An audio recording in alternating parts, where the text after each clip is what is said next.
Bom, acho que já estamos gravando. Olá a todos e todas, sejam muito bem-vindos ao primeiro Cine Debate de 2021.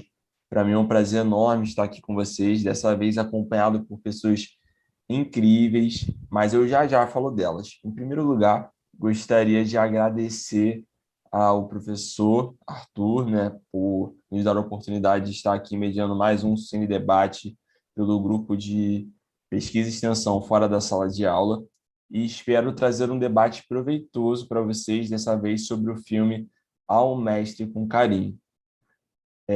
Bom, hoje eu não estou aqui sozinho, hoje estou com um convidado muito especial e uma parceira que vai estar comigo ao longo de todos os cines de debate desse ano, que é a Júlia, né? E aí eu vou dar a oportunidade para a Júlia se apresentar agora. Júlia, conta um pouco de você, quem é você, o que você está fazendo aqui. Oi, gente, boa noite. Meu nome é Júlia, eu faço História na UERJ, na mesma Universidade dos Meninos, e eu estou no quarto período. Eu entrei no grupo fora de sala de aula no ano passado. Por enquanto, a gente está trabalhando num livro falando sobre pandemia, educação, quais implicações que isso vai trazer para o nosso ambiente. E o Alan me convidou para participar do Cine Debate, ele sabe que eu gosto muito do quadro do evento e eu espero contribuir bastante com as discussões que a gente vai fazer aqui. Bom, eu acabei, né, nem me apresentando também, né, partindo do, né, já cheguei falando, mas, bom, para quem não me conhece, eu me chamo Alan, sou bolsista extensionista do projeto e estava mediando o Cine Debate ao longo do ano de 2020, continuamos com o projeto e é isso, estamos aqui, curso História também na UERJ, FFP, e estamos aí produzindo conteúdo na internet, né, nos aventurando nessa nova área, né? E hoje a gente tem como convidado um membro do grupo Fora da Sala de Aula, uma pessoa que todos nós gostamos muito e respeitamos muito. Vocês estão falando aqui, senhoras e senhores, simplesmente com aquele que passou em primeiro lugar no mestrado de Educação na UERJ-FFP, o Lucas Salgueiro. Ele faz um mestrado com a linha de pesquisa em política, direitos e desigualdades, não é isso? Depois confirma para mim se eu falei certinho. E o Lucas também, ele pesquisa já há 4 anos no Fora da Sala de Aula, agora entrou no mestrado, tem experiência também como educador, e hoje ele vai vir somar com a gente nesse debate em algumas reflexões sobre esse filme, onde a gente vai tratar sobre um paralelo entre a ideia de professor-herói e a ideia de professor-vítima, trabalhada por Charlot, em um texto que está disponível na nossa plataforma do Socializando Pedagogias. Então, você que se interessar mais pelo assunto, gostou da discussão que a gente está tendo aqui, dá uma olhadinha nesse texto, que aí vocês vão ter uma noção melhor de tudo que a gente está falando, e além, é claro, de ver esse filme, que é um filme clássico, né? E hoje a gente vai tentar ressignificar um clássico, repensar esse clássico. Queria só, o Lucas quer fazer algum comentário da sua apresentação? Eu apresentei certinho. Apresentou sim, Alan. Boa noite para todos que nos assistem. Muito bom voltar ao Cine Debate, né? Muito bom voltar às nossas lives que embalaram tanto a pandemia durante o último ano. E é um prazer estar com o Alan de novo, ele que guia tão bem durante já quase um ano, né? Já é um experiente na comunicação virtual. Então é sempre bom ser convidado para conversar aqui. E hoje com a ilustre presença da Júlia também fazendo sua estreia. Primeira vez que ela dá o ar da graça aqui para todos verem. E, cara, eu acho que vai ser um debate muito bom. Você me apresentou muito bem, tudo certo. E eu acredito que vai ser um debate muito bom e bastante complexo também, né? Porque é sempre difícil falar dos clássicos. Eu acho que quando a gente fala de um filme que é referência no segmento, é um filme que se tornou uma crítica muito positiva desde a época, se tornou um fenômeno popular. A gente, quando faz esse papel de refletir e ressignificar, acaba que a gente tem uma tarefa bastante inglória, né? Mas eu espero que a gente se saia bem e super indicamos o texto do Charlot para a gente acompanhar e dar uma embasada em tudo isso que a gente vai falar hoje. E assim, hoje a gente tem uma tríade de historiadores aqui, né, para falar sobre um filme que é bem datado, né, um filme dos anos 60. E, enfim, a gente vai, em alguma medida, trazer essas discussões aqui. E agora eu queria passar a palavra para a Júlia, para ela contar um pouco para a gente sobre o que é esse filme, né? E antes disso, eu queria deixar registrado que o Cine Debate está sendo gravado, né? E aí vocês estão vendo ele como se fosse um programa de TV. Mas eu peço para que vocês comentem aqui, porque a gente vai estar atento aos comentários na hora, vai buscar responder esses comentários, e seus comentários sempre serão muito ricos para a gente. Para a gente é muito importante que vocês comentem. E além disso, que surgiram novos filmes, novas discussões, a gente está super aberto a isso, tá bom? Então, Júlia, contigo. Então, gente, O Mestre com Carinho, como os meninos falaram, é um filme clássico. Ele foi estreado em 1967, estrelado por Sidney Poitier, que é um nome muito respeitado no cinema da época. E ele conta a história do Tanqueray, que é um engenheiro que veio da Guiana Francesa. E ele é um homem negro que ficou sem trabalho e por isso ele foi buscar uma outra alternativa, mais fácil, com mais ofertas de trabalho, e ele encontrou uma escola no subúrbio de Londres para poder dar continuidade, né, sustentar a vida dele. Só que esse não era o sonho dele. Tanqueray se formou em engenharia, ele dedicou a vida toda dele aos estudos. Ele veio de uma família muito humilde e ele foi tentar sobreviver, como é o que muita gente está fazendo agora, né? É o que o brasileiro sempre faz a vida toda, é tentar sobreviver. Só que ele se depara nessa escola do subúrbio com alunos muito complicados, cheio de contexto social, vieram de famílias conturbadas no subúrbio de Londres, um bairro de operários. Então, eles vêm com essa missão de tentar tornar esses alunos preparados para a vida. Eles não entendem muito o que eles estão fazendo na escola, e o Tanqueray vai vir nesse sentido, de tentar ser o salvador da pátria naquele momento, para aqueles jovens que se encontram assim, desnorteados e desacreditados. Um detalhe importante é que o último professor deles morreu, assim, e todo mundo dá a entender que a morte foi porque as crianças eram insuportáveis, os adolescentes não tinham jeito. Então, o Tanqueray já chega desacreditado daquele cenário, daquela escola do subúrbio de Londres, e o enredo vai se fazendo nesse sentido. O Poitier, ele, como eu falei, ele é um ator super renomado. Até hoje, o pessoal fala muito dele, fala dessa interpretação que ele fez em Ao Mestre com Carinho, que é super, super lembrada. Um detalhe importante, uma curiosidade, é que ele foi o primeiro ator negro a receber o Oscar de melhor ator. Não por esse filme, mas por um outro clássico que ele também interpretou. E, se não me engano, em 2002 ele recebeu o Oscar Honório, que é uma super honra no cinema, porque dá conta de toda a obra, tudo que ele produziu. Esse Oscar vem para legitimar, para dar essa segurança de que ele fez um bom trabalho. E a gente está falando da década de 60, em Londres. Então, a questão racial ela era gritante, e a gente vai observar isso no filme também, apesar de não ser o nosso recorte aqui, não vai ser o nosso foco, mas é uma coisa que vocês vão perceber muito claramente. Eu acho que é isso. Agora, eu acho que a gente vai para as impressões de que cada um teve do filme, para começar essa discussão com vocês. Beleza. Em primeiro lugar, gostaria, né, de pedir para o Lucas falar as suas impressões, o que você achou do filme, como que esse filme te atravessou. Maravilha, Alan, Júlia. Bom, eu acredito, da mesma forma que o Alan mencionou logo no início, a gente está falando aqui um papo de historiador, né? Mesmo que seja um grupo de educação. Então, acho que não tem outra forma da gente começar do que falando sobre o tempo. Eu acredito que, para quem se liga um pouco mais nisso, tipo a gente que é chato realmente com isso, a gente vai ver que tem muitas coisas datadas nesse filme, mas também tem muitas coisas que são de vanguarda. Então, por exemplo, esse filme é um dos primeiros que retratam um homem negro no cinema em uma posição que não é marginalizada. Então, nesse ponto, a gente vê o Sidney Poitier que está representando um personagem que é engenheiro, que é professor, e é uma figura que não é marginalizada ou é criminalizada na sociedade. Então, esse é um ponto importante. Da mesma maneira, esse filme faz um puta debate étnico-racial, porque ele debate o racismo no seio da sociedade inglesa do século XX.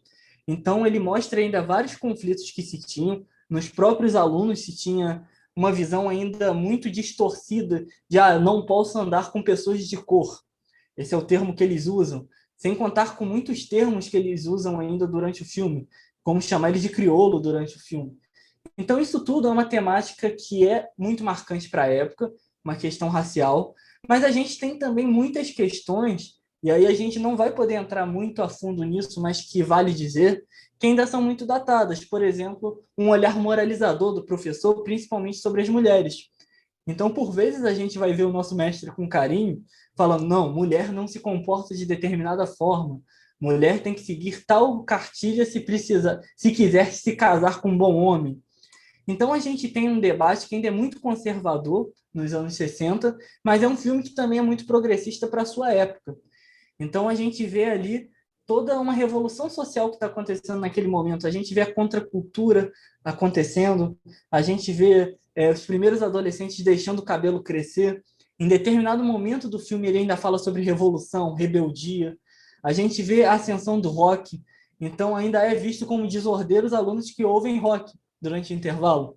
Então a gente tem que ver que tem muitas temporalidades nesse filme. Então isso é a primeira coisa que me chama atenção.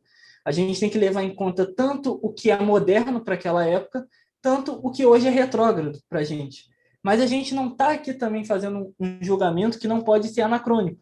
A gente não pode cair em um julgamento, mas isso é muito conservador. Não para aquela época. Então isso é muito importante para a gente ter essa visão sobre o filme. E como Júlia disse, cara, é um clássico, é um filme que se tornou referência, e a gente pode até debater como que esse filme também se tornou meio que uma cartilha para você fazer o professor ideal e que foi repetida várias e várias vezes depois. A gente aqui estava até citando alguns filmes, né, posteriores a esse que seguem muito essa fórmula. Alguns até que a gente já fez no Cine Debate, além da Sala de Aula, Escritores da Liberdade. A gente vê toda essa construção do que a gente vai debater daqui a pouco, que é uma visão de professor que, ora, é vítima, geralmente no começo do filme, e que termina com a sua glória sendo professor herói, aquele professor salvador. Mas eu acho que isso é papo para daqui a pouco, né? Então eu queria passar aí para ver o que nosso querido Alan pensou desse filme. Quais foram suas impressões, Alan? Perfeito, Lucas. Você fez muitas colocações as quais eu concordo, né? E eu acho que esse filme ele deve ser analisado junto ao seu contexto, mas entendendo também que a prática educativa que ele está propondo ali, toda a narrativa em torno da figura do professor, é também uma construção histórica, né? Toda aquela narrativa de um professor que possui um fardo de salvar a sua turma, e para isso ele deve abrir mão dos seus sonhos, ele deve abrir mão das suas paixões para realizar essa missão, que é quase uma missão impossível, assim, que está além do espaço dele de atuação, né? Por vezes o professor ele precisa assumir outras personalidades, que é o que o personagem faz. E eu acho que esse filme ele é muito rico, até mesmo nas coisas, até quando a gente vai olhar ele, né? Até mesmo nas coisas que não condizem muito com o nosso tempo. Quando eu vejo um filme como esse, eu lembro muito a situação que aconteceu com o filme E o Vento Levou, né? Que a HBO em um determinado momento falou assim, não, vamos cancelar E o Vento Levou, as pessoas não vão mais assistir, mas não seria mais legal antes da gente a gente mostrar o filme, mas apontar e criticar e falar assim, olha, isso já não cabe mais hoje, né? E isso tudo é muito importante. Esse filme é cheio dessas coisas assim, né? Mas esse fio da meada, né? De entender o próprio nome do filme, né? O mestre com carinho, né? Uma prova de amor, uma retribuição de amor para aquele que sacrifica, né? Por todos nós. Eu acho que tudo isso tem a ver, né? Com esse cenário e com a discussão que o Charlot está propondo. E no mais é isso. Eu vou tentar falar um pouco mais em outro momento sobre. Vou tentar comentar depois. Agora eu queria também passar para a Júlia falar das percepções dela, e aí a gente começa a discussão com o tema. Então, gente, ao contrário dos meus colegas, foi a primeira vez que eu vi o filme. Então, eu fui mesmo sem expectativa, assim, sabendo que era um clássico. E foi o que eles falaram. Eu me deparei com um contexto que não é nem um pouco de hoje. Década de 60, século 20, as mulheres ainda eram rebaixadas a cargos de dona de casa, cozinheira, cuidar do marido. E o professor, ele tenta trazer um pouco ele tenta transformar os jovens em adultos. Essa eu acho que é o principal dever dele ali que ele assume.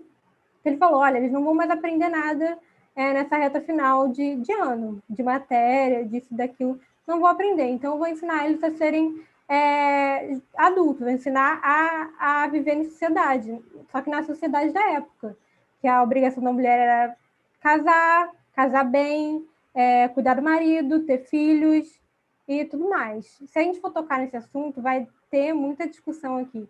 Então, em vez de olhar para os pontos negativos, eu escolhi olhar para os pontos positivos, nesse momento, pelo menos, que a gente vai tecer muitas críticas às representações que acontecem no filme.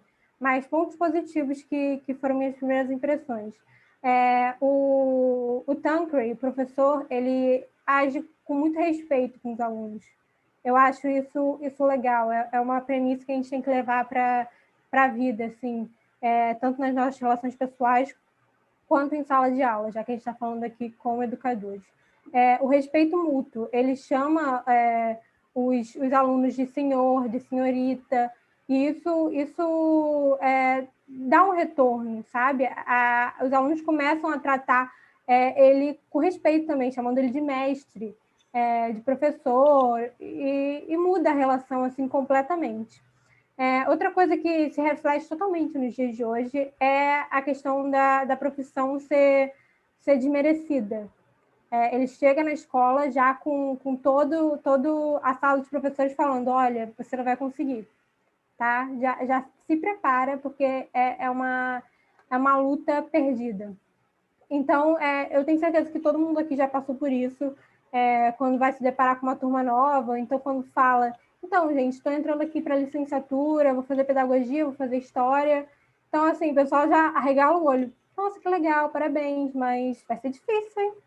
Vai ser difícil, você vai ganhar pouco, você vai ser desrespeitado, você vai ser isso e aquilo. Então, isso foram 2 pontos que me chamaram a atenção a princípio. Mas os outros eu vou falando conforme a gente vai conversando aqui. Perfeito. Eu gostaria também de acrescentar só mais uma coisa, né, que eu fiquei pensando que o Potier, ele interpreta uma personagem que é um homem negro, né, naquele contexto e com formação acadêmica, porque ele é engenheiro, né? E isso já choca de uma maneira geral, né, porque essa representação ela não era comum, não era usual naquele contexto. Mas, enfim, como todos os meus colegas disseram, é um filme muito rico, ele tem muitas coisas para a gente analisar, muitas coisas para a gente criticar, mas quando a gente olha para esse aspecto que está aí na nossa temática, né, da, da forma, do agir docente, né, da prática docente de forma romantizada, né, eu acho que tem uma frase, né, de um diretor, quando ele está conversando com o diretor, que ele chega, e eu acho que resume muito da relação entre professor, né, e sociedade nos dias de hoje. E é como se o diretor falasse assim para ele, ó, beleza, você pode fazer o que você quiser, mas se rolar um fracasso, a culpa é sua, tá bom? Você que está assumindo isso, você está assumindo essa responsabilidade, esse fardo de resolver o problema. Se você não resolver, a culpa é sua. A gente precisa ter um culpado, né? E esse culpado ali do fracasso acaba sendo o professor. E dando, depois dessa entrada, que agora eu gostaria de passar para a temática, né, junto ao nosso convidado. Lucas, quando a gente olha esse paralelo, né, entre o professor herói e o professor vítima, né, o que a gente vai conseguir extrair dessa dualidade ao analisar o texto, né, que é essa a nossa proposta, fazer reflexões sobre o filme, né, através desses conceitos, dessa leitura de representação de professor. Como que a gente trabalha isso? Como que a gente une essas ideias? Maravilha, Alan. Eu até queria iniciar puxando algumas coisas que vocês já falaram. A primeira coisa seria a multiplicidade que se pede de um professor. E o filme mostra um pouco disso. Porque para você começar a pensar no papel de herói, que vai ser o primeiro que eu vou falar aqui, a gente pensa em um professor que não é só professor. E aí eu acho que é até importante o título que o Charlot utiliza nesse artigo dele, que ele cita o professor como um trabalhador da contradição. Muitas vezes a gente esquece que o professor é um trabalhador. Lógico, tem suas especificidades, tem uma ética própria no saber docente, mas é um trabalhador. E o que a gente vê nesse filme? Quando o mestre se torna mestre. O Sidney Poitier tem alguns momentos que ele sai do papel de professor. Primeiro, ele é psicólogo no filme. Quando a mãe chega lá e fala que está com um conflito com a filha e pede, não, mas você se dá bem, conversa com ela. Ele faz basicamente uma consulta com ela. Ele faz toda uma sessão de terapia familiar ali. Isso em um horário de contraturno, que ele nem deveria mais estar na escola. Esse é um primeiro ponto. Depois ele se torna também assistente social, porque ele tem que se preocupar nesses alunos que, como a Júlia disse, estão passando para a fase adulta, ele se preocupa em dar um emprego para um dos alunos que é indisciplinado. Depois ele vê um aluno também que está passando por um problema em casa com o falecimento da mãe. E, de novo, é ele que tem que organizar toda uma situação de funeral e tudo mais. Então, quantos papéis um professor precisa ter? Quantos trabalhos cabem em um emprego? Então, esse é um primeiro ponto. Porque o herói é aquele que tem que dar conta também de tudo. Tem que dar conta de todas as demandas e de todo mundo à sua volta. E isso é uma noção que nasce bastante nessa época. Por isso que é importante a gente ver a construção disso que vem até hoje. O próprio Charlot destaca muito que essa noção da escola como um local de transformação social nasce nessa parte do século XX. É só nesse momento que a gente começa a ver uma escola como local de transformar a sociedade, transformar a vida daqueles que são excluídos. E quando a gente pensa em escola, a gente lembra de quê? De professor. Então acaba que o professor se torna esse agente da mudança. E aí o que acontece quando ele não consegue dar conta de tudo isso? Acaba que a gente se frustra como um todo. Acaba que a gente mesmo já traz essa representação, nossa, eu não estou dando conta do que deveria ser o meu. E aí se torna também o papel que seria o nosso segundo conceito de hoje, que é o de professor vítima. Vítima de quem? Basicamente de todos também que estão ao nosso redor. É vítima da gestão, é vítima dos alunos, é vítima do Estado, é vítima dos pais. A gente não consegue encaixar isso tudo no filme? A gente já falou dos próprios professores, colegas dele que reclamavam. Ele é vítima desses professores, ele é vítima de um diretor, ele é vítima de um Estado que não dá condições materiais para ele dar a aula dele. Ele é vítima dos alunos, que logo no começo atacam ele, literalmente. Ele é vítima dos pais que cobram ele do lado de fora. Então, de alguma forma, que profissão é essa que a gente está seguindo? A gente, como o telespectador que está assistindo a gente, provavelmente é também educador, mas também a gente, eu, o Alan, a Júlia, que profissão é essa que a gente está escolhendo, que a gente tem que ser psicólogo, a gente tem que ser assistente social, e que quando a gente não consegue dar conta disso tudo, a gente se torna vítima de todos ao nosso redor, porque assim como o Alan falou, é basicamente isso. Se você tiver um sucesso, é seu, mas se você tiver um fracasso, também a culpa é totalmente sua. Será que a culpa é só nossa? Será que é justo a gente colocar em um trabalho tantos trabalhos? Então, acho que esse é o primeiro questionamento que eu queria trazer antes da gente avançar nas conclusões sobre isso, né? O Lucas falou uma coisa que é muito importante a gente falar. O professor ele vem com uma carga de responsabilidade gigantesca que nenhuma profissão deve ter, gente. A gente fica preso a esses dois. Só tem duas opções: ou você vai se fazer de vítima, ou você vai ser herói e vai salvar todo mundo. Cadê o meio termo entre isso? Cadê o professor normal que está ali para fazer o trabalho e acabou o expediente, ele vai para casa, vai encontrar a família, vai viver uma vida normal, entendeu? Eu acho que se fosse assim, a gente nem conseguia nem dormir à noite. Como é que eu vou dormir à noite sabendo que um aluno meu está passando por alguma coisa, isso, aquilo, isso fica muito, muito forte no filme também. E ele assume esse papel. O Thackeray, ele assume totalmente esse papel de salvador da pátria. E para aquela época, para o contexto que você falou, da década de 60, 70, era bem comum isso. A educação, como o Charlot fala no texto, ela realmente vem para transformar, porque as crianças têm que estar dentro da escola, porque com o contexto liberal, neoliberal, a gente vai ver que a gente precisa que elas se eduquem cada vez mais para poder trabalhar e trabalhar e trabalhar. Então, a escola ela fica com essa responsabilidade, só que ninguém olha para dentro da escola. As pessoas só olham para os resultados. E aí, qual é a nota? E aí, você passou? Você sabe isso? Você sabe aquilo?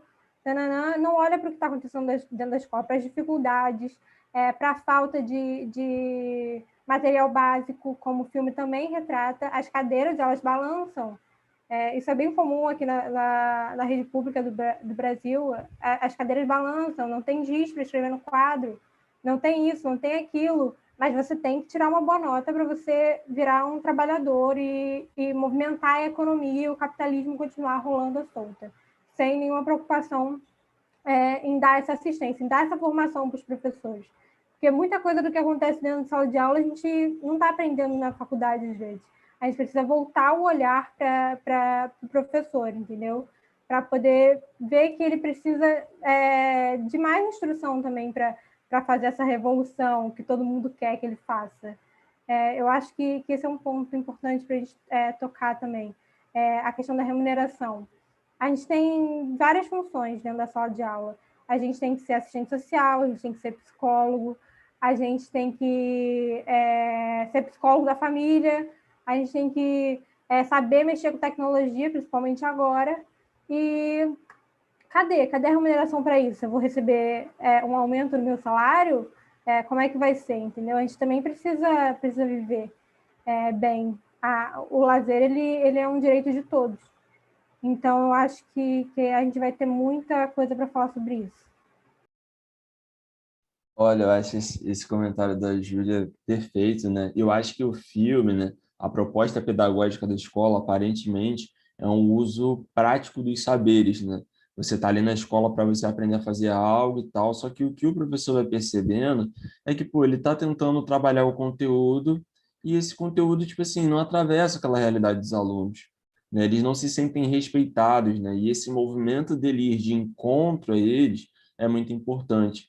E a gente pode ver claramente que ele vai tentar fazer uma relação horizontal, né, dessa relação pedagógica, né? Ele não está olhando de cima para baixo, mas sem abrir mão da sua autoridade enquanto docente, né? Pegando até o que o Paulo Freire fala no Pedagogia da Autonomia.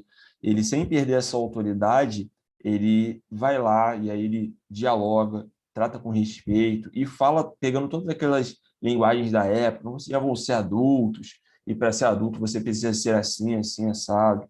E todos esses movimentos são muito importantes no entendimento de que, beleza, a sala de aula não está funcionando, vamos tentar outras opções, vamos ir para fora, vamos para um museu, aprender lá em outro espaço, né?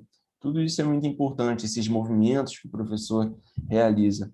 Mas a grande discussão que a gente está trazendo aqui sobre esse fardo, a gente precisa pensar também com calma, né?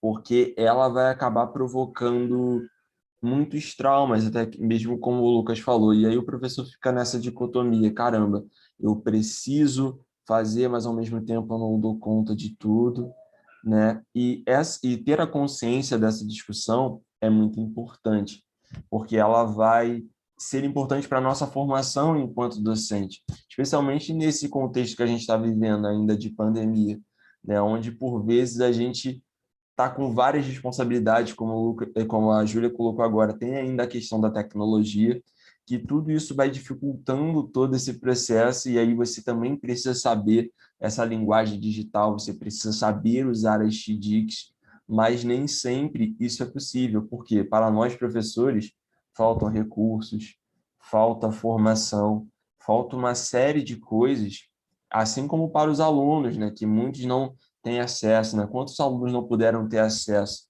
uma vez que a educação abruptamente teve que se digitalizar, né, para atender essa demanda emergencial.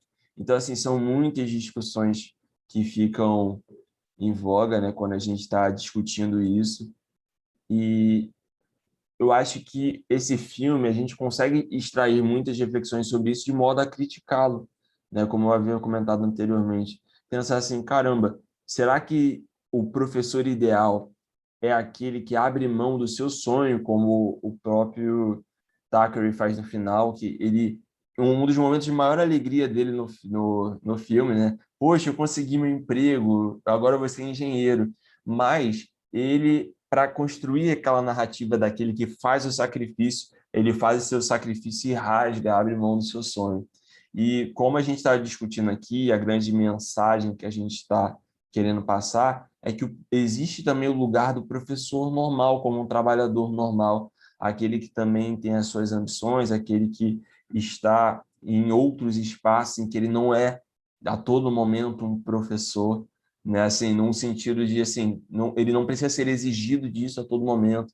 Ele pode ser um pai, pode ser um amigo, ele pode ser outras coisas. Quem disse que o professor é só um professor? Ele pode ser um professor e um músico, ele pode ser um professor e um ator, ele pode ser um professor e um engenheiro, que atua como engenheiro, né? Existem muitas possibilidades, a gente tem que ampliar a nossa noção de docência, não é mesmo? E também criar uma cultura do respeito com o professor que não tem a ver somente com a dimensão do afeto, que é como o próprio título do filme fala, né? Ao mestre com carinho, ao mestre com amor. Enquanto esse amor ele poderia ser uma maior valorização profissional, financeira, melhores condições de trabalho, né? Ter um lugar de fala e de escuta, né, maior, mais presente, participar dos projetos de educação, repensar essa educação, né? E em um momento como a gente está vivendo, de crise de muitas coisas, isso é fundamental, porque talvez agora seja o momento da gente pensar na educação do pós-pandemia e do agora, né? Mas também no pós-pandemia, porque hoje a gente está falando em março, né? Vai basicamente um ano que a gente entrou de quarentena e as escolas correm o risco, mais uma vez, de ficarem fechadas. E a gente fica com aquela sensação assim, caraca, parece que nada foi possível de ser planejado. Não sei se meus colegas me acompanham nisso, mas parece que, tipo assim, a gente está na mesma. A gente não sabe se vai ser presencial, se vai ser híbrido. A gente não sabe como vai ser, se a gente vai ter emprego. Enfim, são muitas problemáticas, né? Não é isso? Agora podem falar também. Com certeza. E eu acho que um ponto bom que vocês dois destacaram, que agora eu queria entrar mais a fundo, quando a Júlia fala, por exemplo, da questão, mas cadê o salário, cadê a remuneração, cadê a condição? Muita gente tacaria pedra no que a Júlia falou, porque parece que ela está fazendo uma defesa da queda da sensibilidade do docente, né? Parece aquele docente, não, mas eu trabalho só pelo dinheiro. Gente, a gente não precisa nem ser 0 e nem 100. A gente tem os 50 ali. Vamos chegar a esse ponto. A gente tem que ter, como docente, a sensibilidade, mas a gente muitas vezes acaba confundindo essa sensibilidade docente, que o protagonista do filme tem muito, com sentimentalismo, que já vem desde o título do filme, como o Alan falou. Parece que só o sentimento basta, tanto para o professor, naquele momento que não tem condição nenhuma, mas parece que só o sentimento dele de querer mudar a vida dos outros bastaria, como no final do filme. Porque no final, o que ele recebe depois de um ano todo levando porrada? Ele recebe um aluno cantando, uma carta e uma caneca. Então, ao mestre com carinho. Então, por esse carinho, ele basicamente pagou por todos os pecados que aconteceram durante o ano. Então, ele vai continuar no outro ano recebendo mal, o colégio dele vai continuar quebrado, ele vai continuar tendo uma turma problema, que agora trocou de turma e vai ter outra turma problema, mas no final, se ele receber um carinho, olha só que lindo, como que deu certo. Então, esse é um problema imenso que a gente tem. Gente, não é perder a sensibilidade. O docente tem como fundamento ético, que é fundamental para a gente, e isso desde autores como o próprio Paulo Freire, mas a Batista, que a gente também usa muito, a gente vê essa ética própria do trabalho docente, essa sensibilidade, mas isso não tem que ser confundido com sentimentalismo. A gente não tem que achar que a única remuneração lógica do professor é o carinho. Então, beleza, muito bonito o filme, dá para emocionar, dá para ver com a família, é aquele momento bacana, bonito, mas, gente, a realidade não é essa. Então, quando a Júlia fala, por exemplo, mas cadê a remuneração melhor, cadê a valorização? não está dizendo que o professor trabalha só por isso, mas ele é um trabalhador. Senão parece que a gente tem quase um celibato do professor. Muitas vezes se tem quase uma ideia de celibato, que o professor é aquele que não pode ter um relacionamento, não pode se casar, não pode se divertir, não pode ter momentos de lazer. Senão se torna o que Júlia falou, se você se torna isso, acaba que você é o professor que não consegue nem mais dormir. Porque se você se torna aquele herói, você vai chegar na sua casa à tarde, depois daquela jornada que você foi professor, psicólogo e assistente social, e ainda vai ficar triste. Nossa, mas meu aluno está sofrendo em casa, ele está apanhando da família. Gente, que professor é esse? E aí eu acho que a cena mais marcante é a final, que o Alan destacou. Porque esse é o bom professor. Gente, vamos problematizar essa cena final, que é a cena emocionante. O professor chega no final do ano letivo na sua sala. Aí ele tá com a cartinha lá, com carinho, claro. Vamos deixar isso bem com ênfase, com carinho. E com uma caneca. Ele olhando a bela caneca dele, como se fosse a caneca que eu tô aqui. Não foi ganhada de aluno, mas pronto, eu tenho carinho por essa caneca também. E aí entram dois alunos e dão uma porrada no cara. Eles já chegam batendo na mesa, tirando a caneca da mão do professor e desrespeitando ele totalmente, falando: Nossa, a gente vai ser seu aluno ano que vem. O cara é completamente desrespeitado naquele momento. E o que ele faz? Ele simplesmente rasga a proposta de emprego, que era o sonho dele. Como o Alan falou, professores, educadores, telespectadores, vamos relembrar qual foi o momento que o Sidney Poitier teve mais felicidade, que ele mostrou mais felicidade no filme. Foi quando ele recebeu a carta que dizia que ele recebeu uma proposta de emprego para ser engenheiro. Ele falou isso em sala de aula, que ele lutou muito, que ele foi faxineiro, que ele foi garçom, que ele foi tudo para se formar em engenharia. A felicidade dele era essa, o sonho dele era esse. Como que a gente acha que o momento mais bonito do filme é quando ele abdica de todos os sonhos dele, de todos os objetivos dele, de toda a alegria da vida dele, de todos os sacrifícios que ele teve desde criança, para simplesmente continuar com esse ciclo? Só pelo carinho? A única coisa que ele merece por abrir mão dos sonhos dele é ter carinho, gente. Então, eu acho que é muito problemático a gente passar isso como ideal de professor, como aquele que não se diverte, como aquele que não descansa, como aquele que tem que abrir mão de tudo pela escola, pelos alunos, pela transformação social. Que essa transformação social parece que é só papel do professor agora. Então, acho que isso é muito problemático e é um ponto que a gente tem que colocar em relevância aqui. Gente, o que o Lucas falou agora me chamou muita atenção, porque ele fala, o professor ele tem muitas outras profissões do que professor. Ele é psicólogo, ele é assistente social, ele tem que ser amigo, que não é uma obrigatoriedade, a gente sabe. O professor ele é professor. Se ele for amigo, ótimo. É ótimo ter uma relação boa com seus alunos, poder falar sobre diversos assuntos fora da matéria, mas a gente não pode forçar o professor a ser amigo dos alunos, principalmente quando é uma turma problemática. Ele tem que exercer a função dele, ele tem que exercer a autoridade dele. A gente fala pouco sobre a autoridade dos professores, porque a gente sempre vê como uma forma negativa, mas não é assim também. O professor ele é um adulto ali na sala de aula, ele foi a pessoa que estudou para aquilo. Existe uma diferença, sabe? Não uma diferença de direitos, mas uma diferença de respeito mesmo, de função. Os dois têm seus direitos e seus deveres, que têm que ser respeitados. Uma relação professor-aluno, ela tem que ter respeito. Não adianta você bancar o autoritário, fazer da sua sala uma ditadura, porque você não vai conseguir resultados positivos.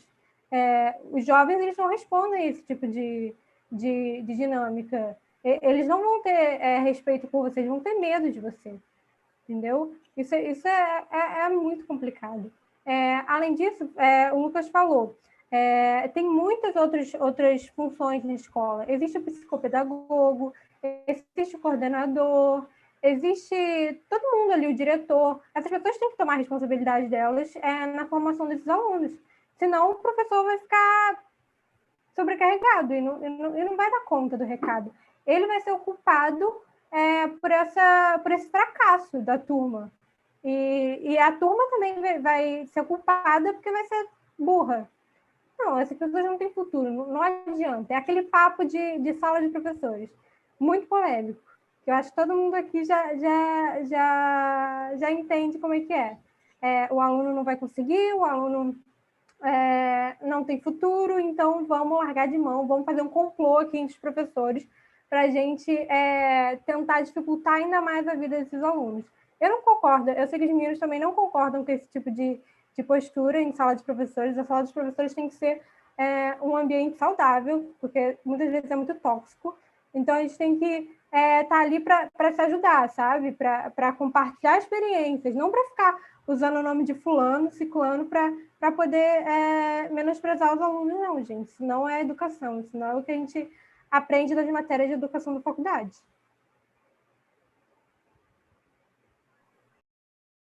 Perfeito. Concordo, né, muito com o que a Júlia colocou, e acho que é uma crença do educador, né? A gente acredita em uma proposta de educação, e pelo menos é essa que a gente está tentando defender e tentando extrair dessa obra e, né, de tudo que a gente está fazendo aqui. Galera, agora a gente vai meio que tipo para um quadro que a gente tem aqui, que a gente vai ler as perguntas de algumas pessoas, né, que fazem parte do Fora da Sala de Aula, porque ajudam a fomentar as nossas discussões aqui.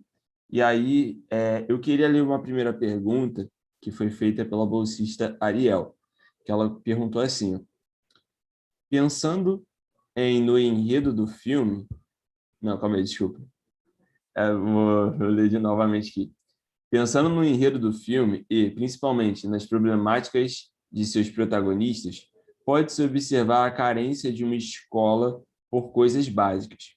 Com isso, concluímos que há soluções palpáveis como respeito, inclusão, apoio, etc.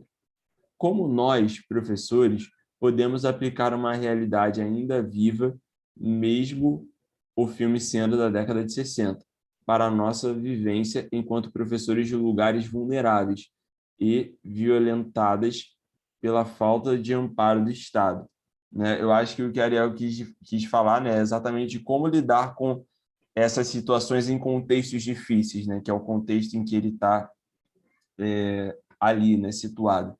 Uma Londres periférica, né, ali com problemas de periferia. E aí eu gostaria de passar essa pergunta para vocês.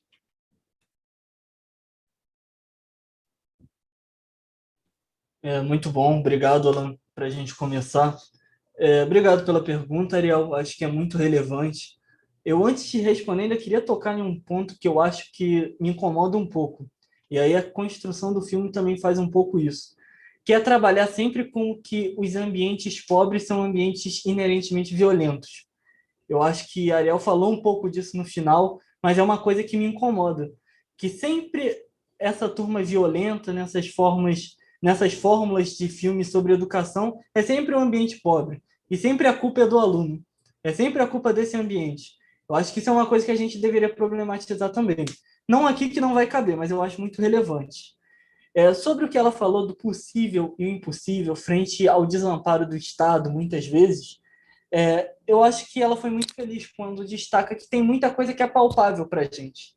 Então, por exemplo, a questão do respeito, a questão de fazer um ensino que é horizontal, como a gente já destacou antes, é uma coisa que é palpável para a gente.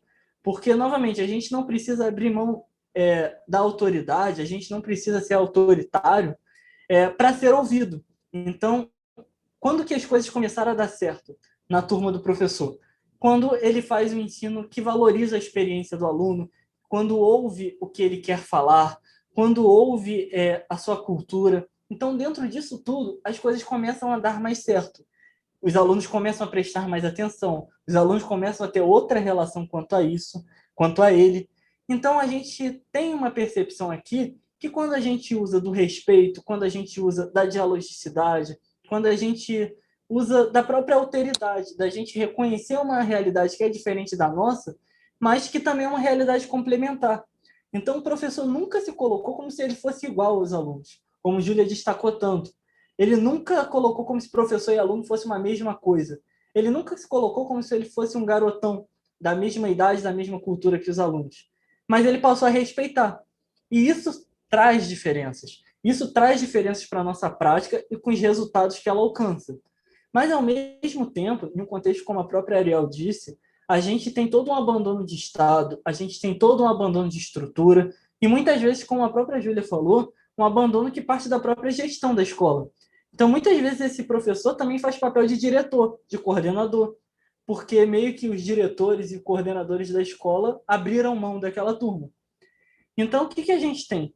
A gente tem uma situação que ali já foge da nossa realidade. A gente não vai resolver como professor cadeira quebrada, prédio desestruturado. A gente não vai conseguir resolver problemas que fogem da nossa alçada. Então, tudo bem. A questão é essa. A gente tem que estar sempre refletindo e aprendendo a fazer o nosso melhor dentro da prática docente. Mas a gente não tem como começar a acumular funções e tentar, por exemplo, cumprir aquilo que o Estado não faz. Então, entra no que eu falei desde o começo, e o que o Charlot bate muito. Nessa percepção de transformação social através da escola e da educação. Pô, gente, será que a gente tem que fazer o papel do Estado? Será que a gente, como professor, vai resolver problemas de desemprego, de fome, de conflitos familiares, muitas vezes de criminalidade na região que a gente está inserido? A gente está tirando mesmo o papel do Estado de fazer tudo para falar que a escola que é responsável por isso? Então, a gente tem que muito se preocupar com o que é palpável na nossa prática docente. E aí sim, elementos como respeito, a ternura, o diálogo, que entram muito até nos elementos que o Jares trabalha na pedagogia da convivência, são fundamentais. Vão resolver tudo? Não. Não é receita de bolo, não é fórmula mágica, mas resolve muito, resolve aquilo que a gente alcança. Então, Lucas, eu concordo totalmente com o que você falou. Eu acho que hoje em dia isso está mais escancarado ainda. Com a questão da pandemia, as crianças vão sofrer inúmeros déficits de aprendizagem, evasão escolar subiu, assim, incrivelmente, e às vezes a gente não tem nem noção desses números, porque as crianças não estão avisando. Então, eu estou saindo da escola, elas realmente param de receber o material, param de fazer as avaliações, e daqui a um tempo a gente vai ver esse estado de calamidade assim, na educação pública. E, novamente, quem vai ser responsabilizado vai ser a gente. Que a gente vai estar lá e o Estado não vai se responsabilizar por essa falta de amparo, com essa preferência pela educação. Para mim, na minha opinião, eu não sei vocês, mas as escolas assim, tinham que ser as últimas a serem fechadas e as primeiras a serem abertas, sabe? Eu parto do princípio que a gente tem que investir muito, né, nessa questão da educação, porque ela vai trazer prejuízos para além da vida das crianças, ela vai atingir todos os âmbitos da sociedade. Gente, excelentes contribuições.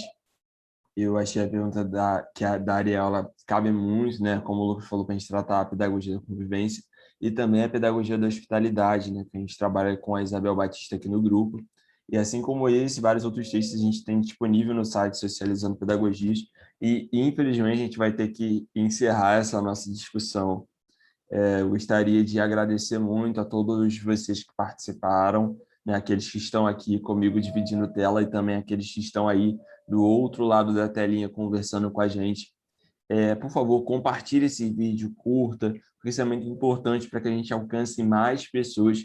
E sabe aquele colega que está precisando ouvir o que a gente está falando nessa discussão? Manda esse vídeo para ele, tenho certeza que esse vídeo ele vai poder ajudar ele e vai dar aquela sensação de tipo assim, poxa, não estou sozinho.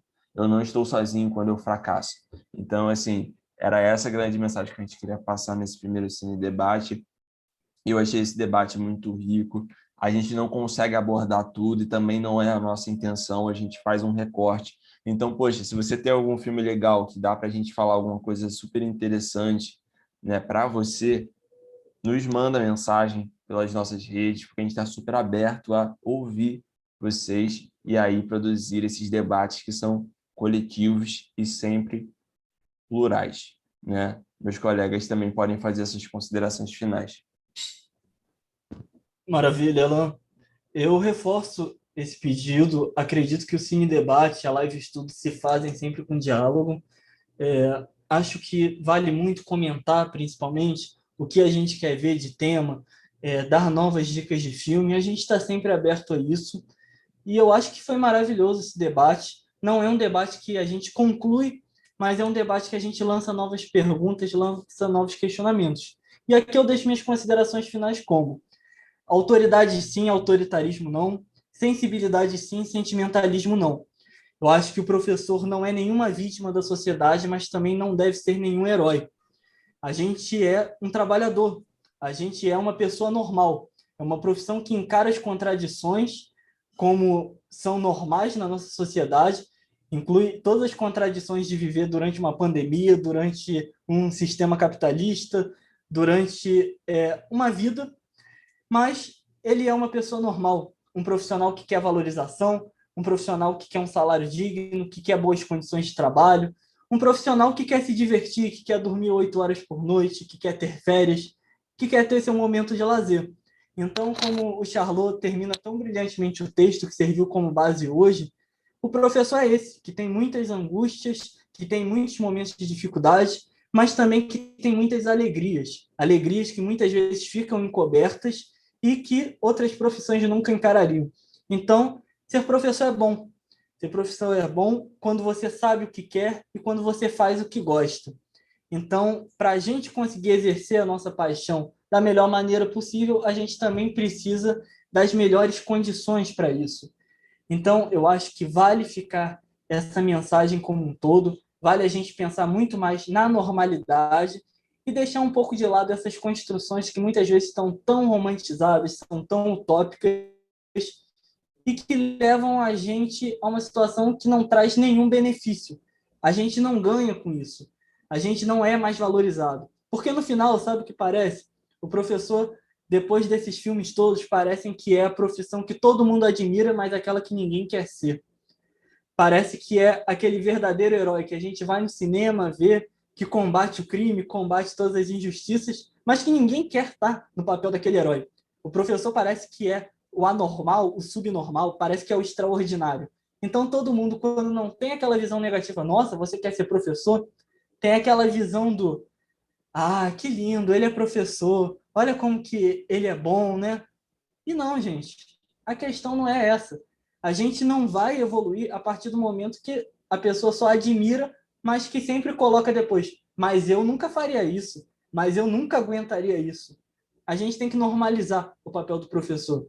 E aí vale também, só para destacar, por fim, o nosso papel como grupo, que é fora da sala de aula. A educação não está só dentro da escola, a educação não é só o professor. Muitas situações que a gente vê no filme também seriam situações do fora da sala de aula, do educador social. Então, a gente não pode colocar toda a educação nas costas do professor e dentro daquela escola. Basicamente é isso, gente. Agradeço ao Alan pelo convite, agradeço ao professor Arthur, coordenador do nosso grupo, agradeço a Júlia e dou boas-vindas para ela, que agora vai estar bastante no nosso debate. E é isso, pessoal. Sempre bom voltar. Precisando, estamos aí. Até. Obrigada, Lucas. É muito bom ter você aqui, sempre traz considerações maravilhosas.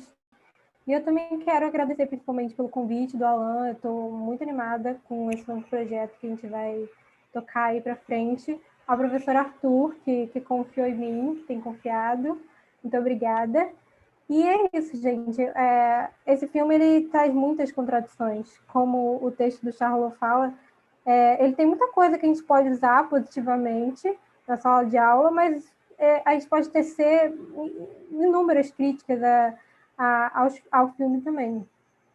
A gente precisa fazer um pedido, né, para a mídia parar de romantizar a profissão de professor, porque eu acho que ela é a principal propagadora dessa imagem de professor herói, de professor salvador da pátria. A gente está cansado de ver várias reportagens romantizando a dificuldade. A gente está romantizando que o professor tem que dar aula em um ambiente totalmente inapropriado, tem que escrever no azulejo, na parede, tem que passar por inúmeras dificuldades para tentar fazer o trabalho dele, era para ser simples, né? Era para ser uma coisa como qualquer outro trabalho.